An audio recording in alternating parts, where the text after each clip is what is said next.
Hello everyone, I am Khushbu Thak and welcome to all of you आपका अपना channel शिक्षा mission. तो आज की क्लास में हम डिस्कस करेंगे modulus of elasticity. Previous class में हम डिस्कस कर चुके हैं स्ट्रेस एंड स्ट्रेन के बारे में। तो स्टार्ट करते हैं क्लास को। A very good morning to all of you. हमारा टॉपिक आज का रहेगा modulus of elasticity. Previous class में हमने क्या देखा था? स्ट्रेस एंड स्ट्रेन के बारे में। एक बार वापस रिकॉल कर लेते हैं। स्ट्रेस क्या होता है? अगर किसी बॉडी पे एक्सटर्नल फोर्स अप्लाई करते हो तो उसके जस्ट ऑपोजिट डायरेक्शन में रीस्टोरिंग फोर्स एक्ट करता है। Restoring force per unit cross section area. Cross section area पे कितना रीस्टोरिंग फोर्स एक्ट करता है उसी से हम रिप्रेजेंट करते हैं स्ट्रेस को। स्ट्रेन क्या होता है? Change in dimension upon original dimension. अगर किसी बॉडी पे अगर आप फोर्स लगा रहे हो तो उसका जो डायमेंशन होती है, जो डायमेंशन क्या हो जाती है उसकी चेंज हो जाती है। Then change in dimension upon original dimension, और दोनों का रेशियो में क्या शो करता है? स्ट्रेन के बारे में शो करता है। तो ये तो हमने पढ़ा था स्ट्रेस एंड स्ट्रेन के बारे में। अब आज देखेंगे हम modulus of elasticity. Stress directly proportional to strain. Previous class में हमने डिस्कस किया था स्ट्रेस एंड स्ट्रेन के बारे में। अब आज हम देखेंगे जो स्ट्रेस होता है वो डायरेक्टली प्रोपोर्शनल होता है स्ट्रेन के। स्ट्रेस का मतलब क्या हुआ? Force per unit area. जितना ज्यादा फोर्स पर यूनिट एरिया होगा उतनी ही डायमेंशन क्या होगी? ज्यादा चेंज होगी। तो यहाँ पे देखो स्ट्रेस डायरेक्टली प्रोपोर्शनल है स्ट्रेन के। जब भी प्रोपोर्शनल का साइन हटता है तो इक्वल का साइन आता है, साथ में आता है कांस्टेंट। तो यहाँ पे ये साइन हटेगा और यहाँ पे आएगा इक्वल का साइन, और इसके साथ में आएगा एक कांस्टेंट। इस कांस्टेंट को हम बोलते हैं E। और ये E ही यहाँ पे क्या है? Modulus of elasticity. तो मॉड्यूलस ऑफ इलास्टिसिटी, इसका हमें फॉर्मूला क्या मिल गया है? Stress upon strain. And E किसको रिप्रेजेंट कर रहा है? Modulus of elasticity.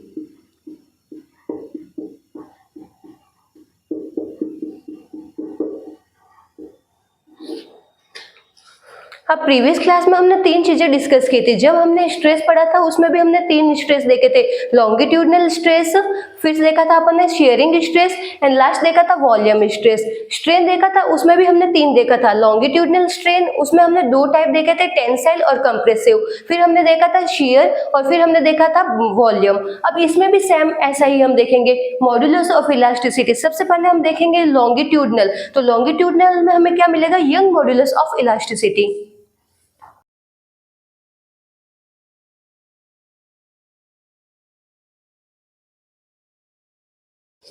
फर्स्ट हम डिस्कस करेंगे यंग मॉड्यूलस ऑफ इलास्टिसिटी। इसको आप रिप्रेजेंट करते हो y से। क्या होता है मॉड्यूलस ऑफ इलास्टिसिटी? आपको क्या मिलता है? Stress upon strain. सबसे पहले हम देखते हैं लॉन्गिट्यूडनल। लॉन्गिट्यूडनल में हमें क्या मिलता है? अगर हम कोई एक रॉड लेते हैं उसको हम क्या कर देते हैं? एक जगह फिक्स कर देते हैं। अब यहाँ पे इस रॉड पे हम क्या करेंगे? एक्सटर्नल फोर्स को अप्लाई करेंगे। तो एक्सटर्नल फोर्स अगर नीचे की तरफ लग रहा है तो रीस्टोरिंग फोर्स क्या लगेगा? ऊपर की तरफ यहाँ पे एक्ट करेगा। तो ऊपर की तरफ लग रहा है रीस्टोरिंग फोर्स। मान लेते हैं इस पे जब फोर्स लग रहा है तो इसमें क्या आ जाता है? एक्सपेंशन आ जाता है, और ये जो रॉड है, रॉड अपनी डायमेंशन को चेंज कर देती है। रॉड की लेंथ होती है वो थोड़ी सी इंक्रीज हो जाती है। यहाँ पे इसकी इनिशियल लेंथ है L। जब अपन इस पे फोर्स को अप्लाई करते हैं तो इसमें क्या आ जाता है? एक्सपेंशन आ जाता है, तो डेल L लेंथ इसकी इंक्रीज हो जाती है। तो यहाँ से हमें स्ट्रेस क्या मिला था? स्ट्रेस का फॉर्मूला हमें यहाँ से मिलता है F अपॉन A। और जब हमने यहाँ पे इसमें स्ट्रेन निकाला था तो स्ट्रेन आपको कितना मिलता है? स्ट्रेन मिलता है आपको डेल एल अपॉन एल। अब यहाँ पे हमें निकालना है modulus of elasticity, Young modulus of elasticity. Then stress upon strain, तो ये आपको क्या मिलता है? Young modulus of elasticity F upon A del L upon L. तो ये हो गया यंग मॉड्यूलस ऑफ इलास्टिसिटी। तो यंग मॉड्यूलस ऑफ इलास्टिसिटी क्या हुआ? लॉन्गिट्यूडनल आपने क्या ली है? रॉड ली है। तो उसमें आपने देखा लॉन्गिट्यूडनल यहाँ पे इसमें स्ट्रेस कितना आया? तो स्ट्रेस आपको ये मिलता है, स्ट्रेन आपको ये मिलता है। स्ट्रेस अपॉन स्ट्रेन आपको क्या मिलता है? Young modulus of elasticity. Second condition यहाँ पे हम देखेंगे शियर मॉड्यूलस ऑफ इलास्टिसिटी।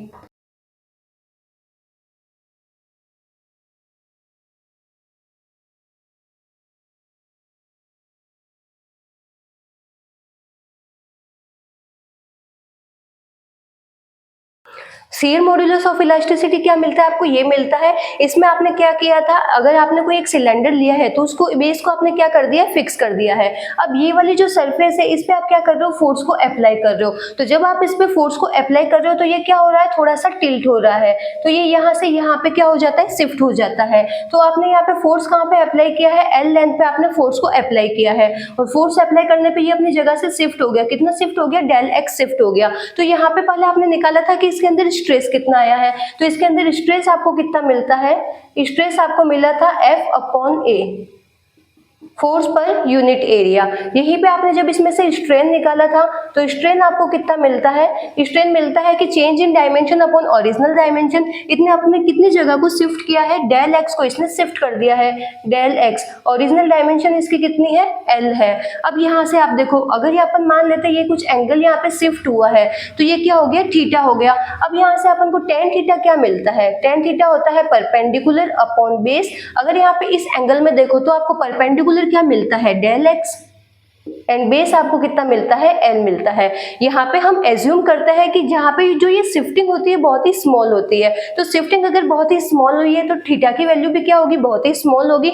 अगर थीटा की वैल्यू बहुत स्मॉल है तो टेन थीटा किसके इक्वल होगा, थीटा के इक्वल होगा। तो यहाँ से आपको थीटा की वैल्यू कितनी मिलती है, डेल एक्स अपॉन एल मिलती है। अब यहाँ से आप देखो शेयर मॉड्यूलस ऑफ इलास्टिसिटी, ये क्या होता है, स्ट्रेस अपॉन स्ट्रेन। स्ट्रेस आपको ये मिला है, स्ट्रेन आपको ये मिला है, तो ये आपको कितना मिल गया, जी स्ट्रेस अपॉन स्ट्रेन। स्ट्रेस की जगह आप लिखोगे F/A, और ये क्या हो गया, डेल एक्स अपॉन एल। इसी को आप लिख सकते हो F/A। Del X upon L किसके इक्वल है, थीटा के इक्वल है। तो ये हो गया आपके पास में शेयर मॉड्यूलस ऑफ इलास्टिसिटी। तो ये आपके पास में था यंग मॉड्यूलस ऑफ इलास्टिसिटी, ये आपके पास में आ गया शेयर मॉड्यूलस ऑफ इलास्टिसिटी। अब यहाँ पे हम देखेंगे बल्क मॉड्यूलस ऑफ इलास्टिसिटी।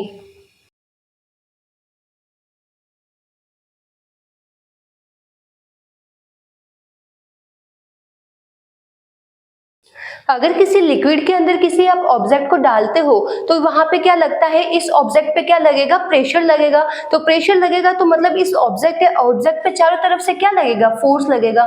यहाँ से भी फोर्स, जहाँ पे जो ये बॉडी है इस बॉडी के हर एरिया पे क्या लगेगा, फोर्स लगेगा। तो यहाँ से हम किसको रिप्रेजेंट कर रहे हैं, ये फोर्स क्या लग रहा है, एक पर्टिकुलर एरिया पे लग रहा है। तो फोर्स पर यूनिट एरिया, यहाँ से आपको क्या मिल गया, स्ट्रेस मिल गया। तो यहाँ से आपको स्ट्रेस कितना मिला है, फोर्स पर यूनिट एरिया।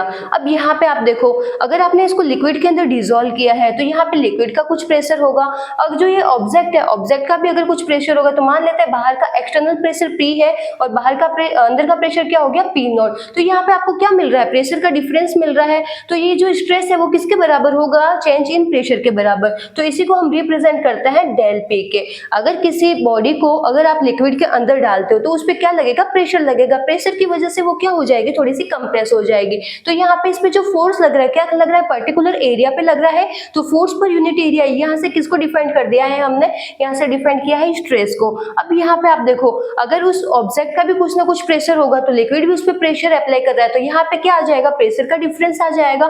तो ये किसके बराबर हो गया, चेंज इन प्रेशर के बराबर हो गया। अब यहाँ से हम निकालते हैं स्ट्रेन। तो जब इस पे प्रेशर लगेगा तो प्रेशर होने की वजह से इसका जो वॉल्यूम है, वॉल्यूम क्या हो जाएगा, थोड़ा सा डिक्रीज हो जाएगा।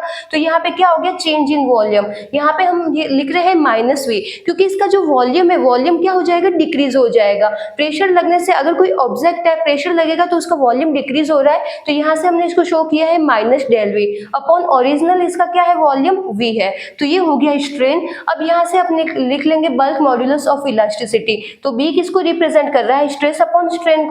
तो स्ट्रेस कितना हो गया, F/A। स्ट्रेन कितना हो गया, -del-V अपॉन V।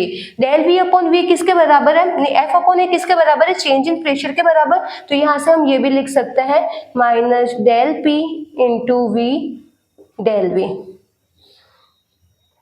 तो ये आपके पास में हो गया बल्क मॉड्यूलस ऑफ इलास्टिसिटी। तो सबसे पहले हमने क्या देखा था, जो स्ट्रेस होता है, स्ट्रेस डायरेक्टली प्रोपोर्शनल होता है स्ट्रेन के। जितना ज्यादा स्ट्रेस होगा, जितना ज्यादा प्रेशर होगा, जितना ज्यादा फोर्स पर यूनिट एरिया होगा, उतने ही ज्यादा स्ट्रेन होगा।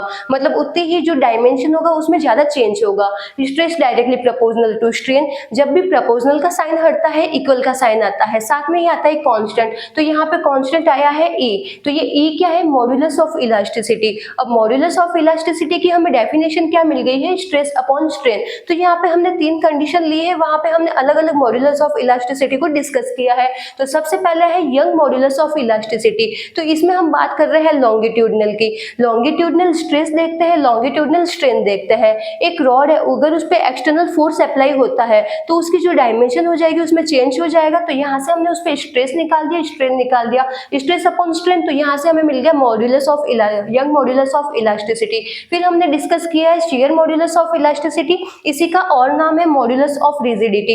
इसमें हमने क्या किया है, जैसे अगर कोई सिलेंडर है उसके हमने बेस को फिक्स कर दिया है, फिर अगर हम उस पर अप्लाई फोर्स को अप्लाई करते हैं तो उसकी जो डायमेंशन है, डायमेंशन में क्या हो जाएगा, स्लाइटली चेंज हो जाएगा। ये जो थीटा है, ये थीटा बहुत ही ज्यादा नहीं है, यहाँ पे ये जो थीटा है बहुत ही मिनिमम उसकी वैल्यू है। तो यहाँ पे हमने उस पर देख लिया स्ट्रेस कितना लग रहा है, तो स्ट्रेस लग रहा है F अपॉन A।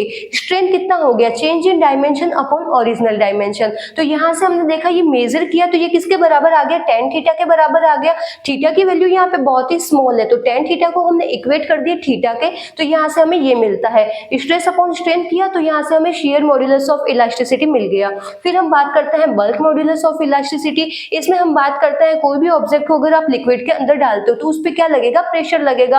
अब बाहर का प्रेशर अलग है, अंदर का प्रेशर अलग है, तो यहाँ से आपको क्या मिलेगा, प्रेशर डिफरेंस मिलेगा। तो स्ट्रेस किसके बराबर हो गया, चेंज इन प्रेशर के बराबर। स्ट्रेन क्या होगा, जब भी उस पर प्रेशर लगेगा तो उसका जो वॉल्यूम है, वॉल्यूम डिक्रीज हो जाएगा। तो यहाँ पे change in volume upon original volume, ये आपको मिल गया। तो यहाँ से जब आप इसको डिवाइड करते हो तो बल्क मॉड्यूलस ऑफ इलास्टिसिटी मिलता है। तो मॉड्यूलस ऑफ इलास्टिसिटी की 3 कंडीशन हमने यहाँ पे देख ली, Y, G एंड B। अब यहाँ पे हम देखते हैं इसके बीच में रिलेशन, तीनों के बीच में आपको एक रिलेशन मिलता है।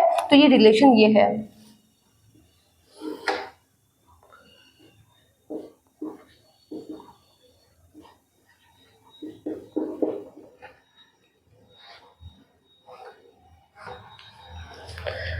Young modulus, modulus of rigidity and bulk modulus, तीनों के बीच में आपको ये रिलेशन मिलता है 9 upon Y is equal to 3 upon G plus 1 upon B. तो जिसको यहाँ तक नोट डाउन करना नोट डाउन कर लो। नेक्स्ट क्लास में हम इस पे बेस करेंगे न्यूमेरिकल क्वेश्चन। Thank you.